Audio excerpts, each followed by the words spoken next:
Roughly 3 days ago, someone discovered a young black man hanging from a tree on the campus of Delta State University, and immediately the Introvert, Rockstars, and Richard Taylors of the world went, "Right on! This is tragic news." And of course, they went right to work painting a narrative of Deep South lynchings. And before you ask about evidence, let me remind you that we're talking about race hustlers here. They can't even spell evidence.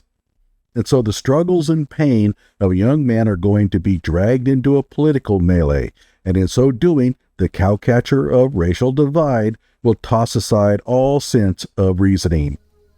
Hello out there. I am trying to get through. With his powerful brainwaves cradled in the warmth of reasoning, it's time for Johnny Walker Dread to straighten you out on a thing or two. Emanating all the way from exciting Las Vegas, Oklahoma, it's the Johnny Walker Dread Show. I want to be clear. At this time, we don't know what happened, but it's just real hard to hang someone who doesn't want to be hanged unless you have a mob of people helping you. And even then, the dude puts up quite a racket, and every security cam in the area, all 50 of them, will capture everything you're doing.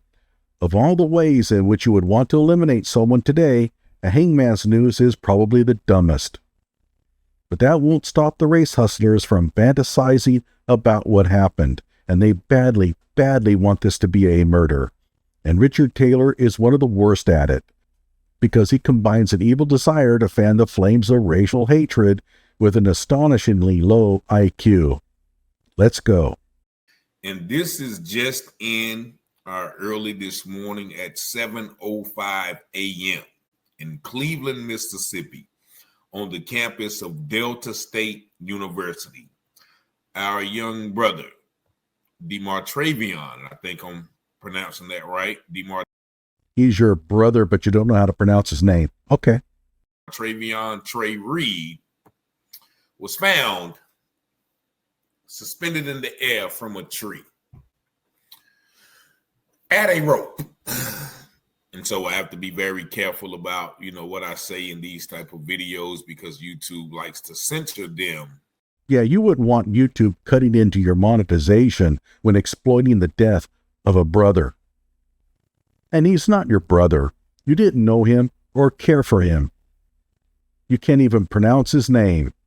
He's just a pawn to you. Now, this happened on the campus of Delta State University, just as they are celebrating their centennial events, meaning they are celebrating 100 years of their existence.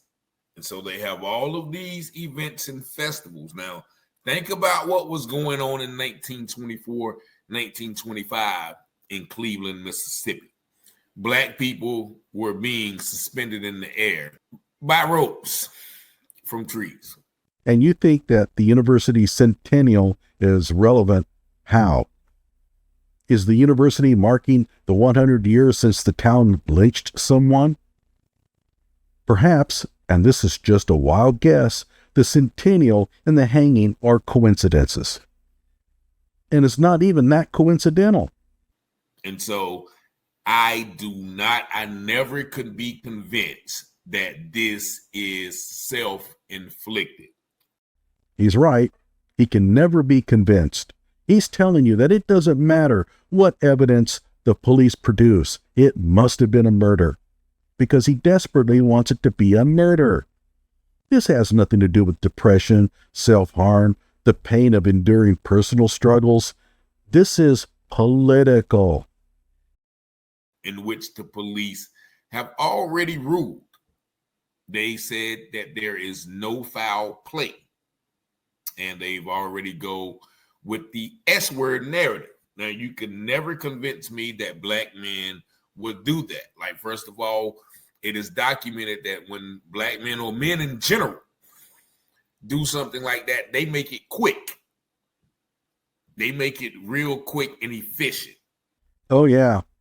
It's the black men only commit self-harm using quick and efficient methods rule. I'm really getting tired of this stupid argument pushed out by stupid people for even stupider reasons. Richard isn't the only one. Okay, I cannot tell you what they're trying to say. You're going to have to use your thinking caps because of YouTube regulations, and you know they don't like us to use the word that start with an S. They don't like for us to use that word that start with an S, so we're not going to do that. Okay? So when I say no foul play, you already know what they saying, girl. Okay? They saying, right. And I know black men don't do that. They don't do that. Come on now. Come on now. As you can see, black people choose hanging or suffocation almost as often as firearms, and more than all other methods combined. And it's just plain dumb to think that black people are somehow inclined, because of their race, to choose one method over another. Essentially, what dominates the choice of suicide is complex. A lot has been written on it in the scientific literature. But that's far too deep for Richard and Messy Sweet Spot to understand. No, with race hustlers like them, it's black people only use quick methods. For the sources, go to the comment section. So if you really think that this must have been murder because black men don't hang themselves, you're an idiot. And that's not quick and efficient. Secondly, who are all these black men that know how to tie a noose? Make that make sense. Where is this noose tying black man class?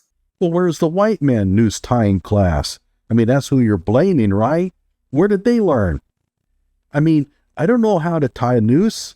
Do you really think that we're born with this innate skill? I mean, oh, it just hurts. It hurts. Knowing the historical trauma that method or manner of demise has caused to our community. Richard, people who commit suicide are undergoing a lot of pain, or they are severely mentally ill. Do you really think they care about how your race hustling minions will perceive it? As well as what black man would allow his family to go through that trauma. But a white man would have no problem with it? There have been tens of thousands of suicides, and in nearly every case, the person left behind a family traumatized by what happened.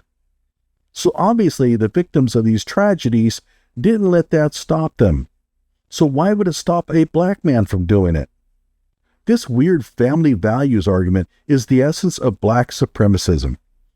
While whites, Hispanics, and Asians can end their lives and leave families grieving, no black person would ever do that, because they're somehow special in the way they treat their families. Now, evidently, the family has made a statement as he was found on campus. They said right by the governor's building. Okay. Right by the governor's building, that there are pictures and videos of, his person in that state. And so the family has came out and they have asked people not to share the videos and, respectively. And of course, I won't share any of those videos as well. Yeah, because you don't have them. How noble of you. And if you manage to get your hands on the videos, you won't share them because they won't show you what you desperately want. If the family has seen photos or videos of what happened, then it's over. If there had truly been a lynching, I think the family would have said something about it. Yes, ma'am. You can see on video a bunch of dudes hanging your son, but don't tell anyone what you saw. Let's keep it between us, okay? Really? The fact that they're not saying anything should tell you a lot. Now, I talked to some of my people down there in Mississippi, and they gave me some intricate details on the manner. It is alleged, it is reported to me that both of his legs were broken. Oh, it was reported to you from your people. In other words, some dude you don't even know, who probably doesn't live within 1,000 miles of the campus, texted you this hot scoop. And because you never questioned anything that affirms your political worldview, you just broadcast it out to your Al Sharpton minions. I'm not kidding when I say that if I had Richard's number, I could text him. The dude's mother told me privately that 2 guys were shown on video bragging that they lynched him. And he would absolutely go on his channel and relay it. No joke. That's all it would take. To be clear, the police have already stated that his limbs were not broken, and so have 2 coroners. And since there will obviously be an autopsy, lying about something like that would be really dumb. Now, does that sound like somebody can do that to himself? Both legs were broken. So an allegation all of a sudden becomes a fact. It's how he operates. And another family member took to TikTok, as you know, people usually do. He alleged that Delta State University, founded in 1924 as a predominantly white public university, has a history of violence against black students, which I do not doubt. And this person said, now I just got off the phone with one of my cousins. She said she's seen the reports and it said that he was beaten and bruised. Both his arms were broken and he had a broken leg. So how did she see the report? Did the police show it to her? And if so, why aren't the parents making the same claim? They would have seen the same report, right? A person has both legs and both arms broken. Really? And how would they transport him to the hanging site? He obviously can't walk. And if you really wanted to off the dude, why go through all this? Just shoot him. At least you would have a chance of getting away with it. If I'm doing this, I'm throwing his body in the river or taking him out deep into the woods and leaving him there. Maybe they won't ever find him. Or if they do, so much time will have passed that the evidence has disappeared.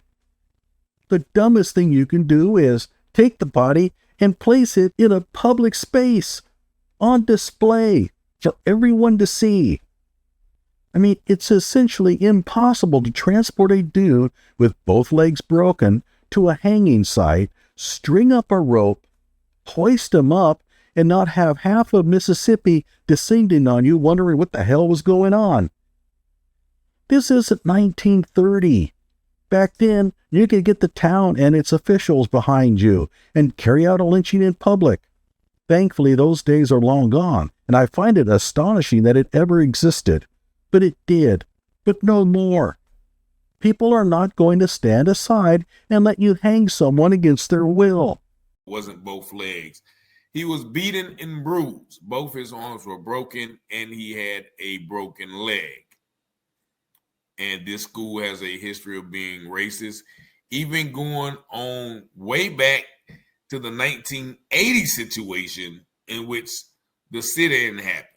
So he's talking about something that happened in the 80s. Yeah, a sit-in, not a hanging. Now I'm thinking about, sit-ins were happening in the 60s and 50s, but here we have this situation in the 80s, which I, do not know anything about. Then perhaps you should shut up about it then.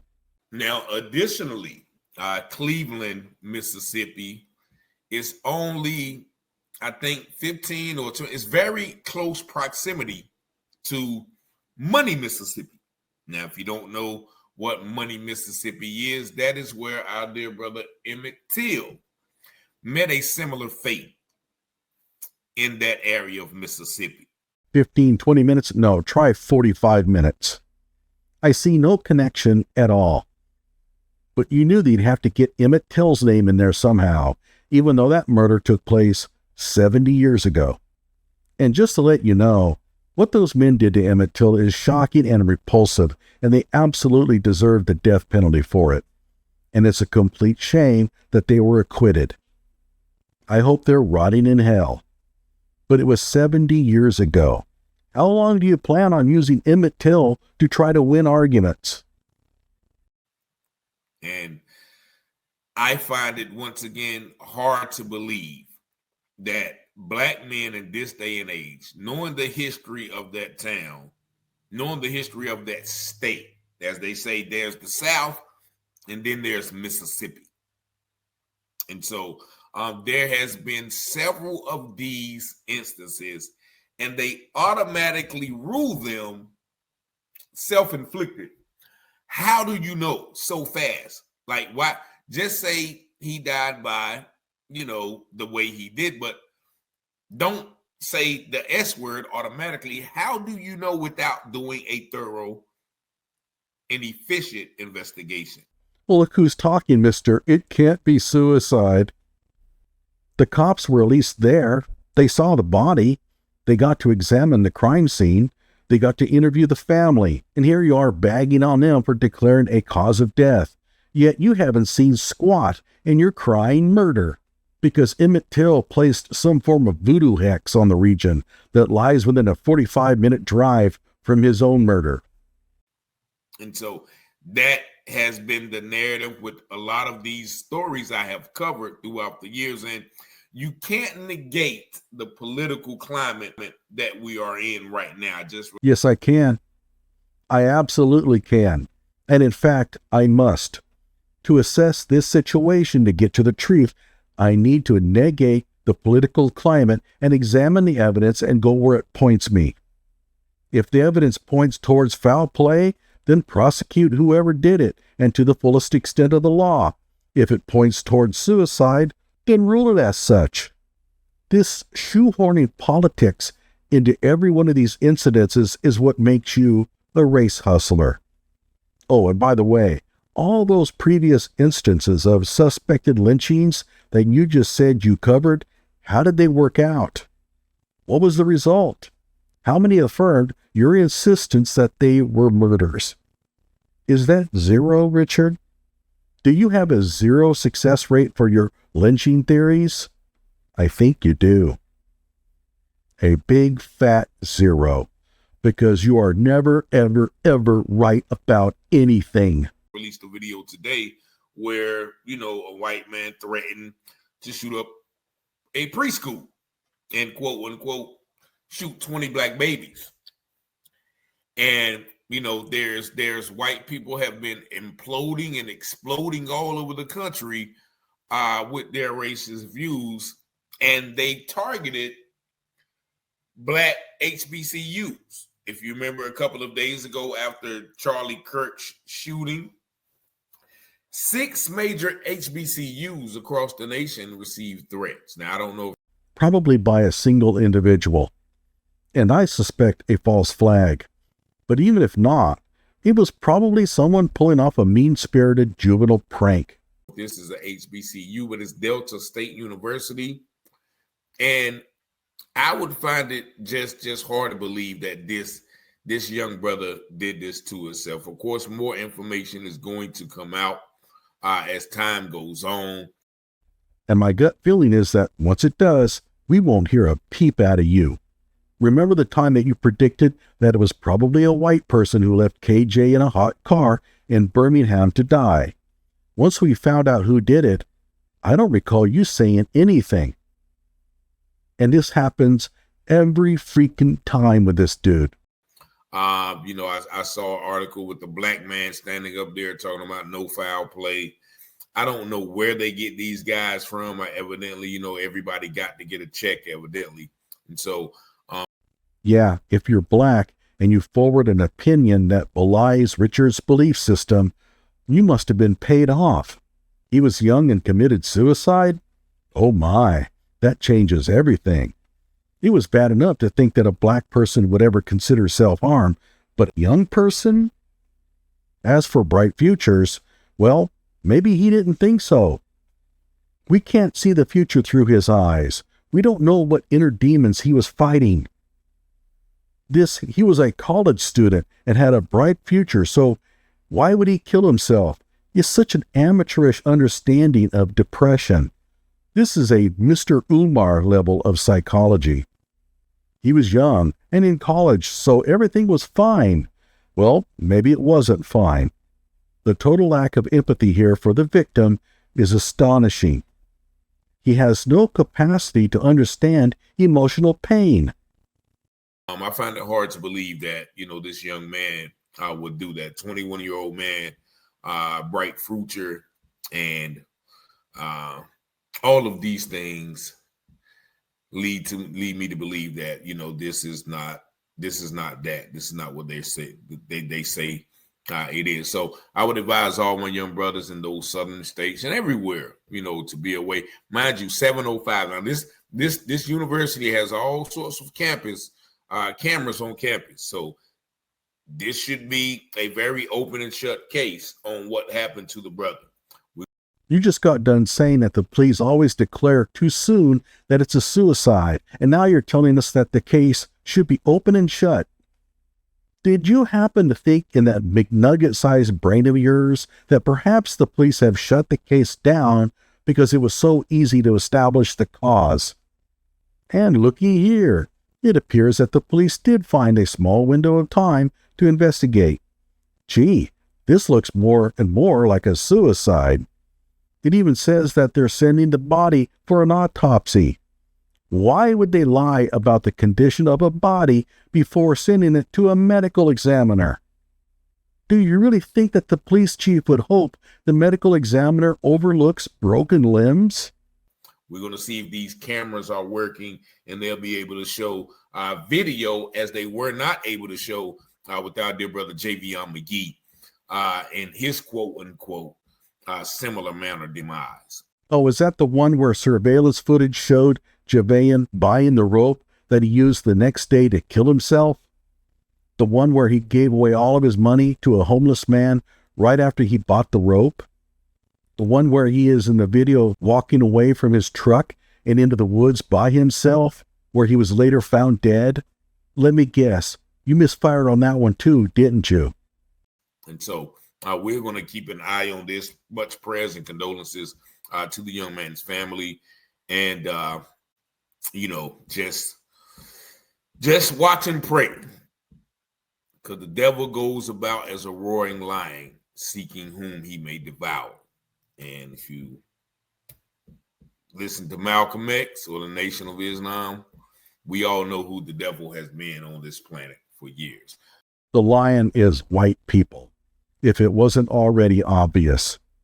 And you thought for a moment he would set aside the politics to think about the young man who ended his life too soon. But y'all let me know what y'all think about this video in the comments. Y'all see the number 919-587-7782. Thank y'all for watching. Like. He literally gives out his phone number to anyone that wants to text him juicy information that they just heard. Are you kidding me? So make up a story, text him, and watch it spread. YouTube shouldn't allow this level of propaganda on its platform. Look at the title of his video. Man found on Delta State campus was beaten, bruised, with 2 broken arms and a broken leg. Declared as fact, all because someone texted this nonsense to his phone. As a note, another man was found to be hanging in Vicksburg, Mississippi on the same day. But he was white. His name was Corey Zucatis, and I'm sure that he did this to himself for reasons unknown. Now, if someone texted Richard that Corey was murdered, I wonder if Richard would blab on his channel about it. Change Corey's name to Octavius Wilkins and see what happens. There are a lot of people who can't seem to find their way. Perhaps Trey was mentally ill, or perhaps a girl left him and he couldn't cope with the loss. Maybe he ran into financial troubles or was failing school and didn't want to face his parents. Young people who had bright futures commit suicide for these reasons, and yes, it's deeply tragic when it does. Trey, I think we know what happened to you. Only you know why. I just wished you had contacted someone who could have talked to you first. And that goes for anyone out there. If you're in that dark place, dial 988. There are people on the other line that want to talk to you. And you have literally nothing to lose and everything to gain by giving someone a chance to help.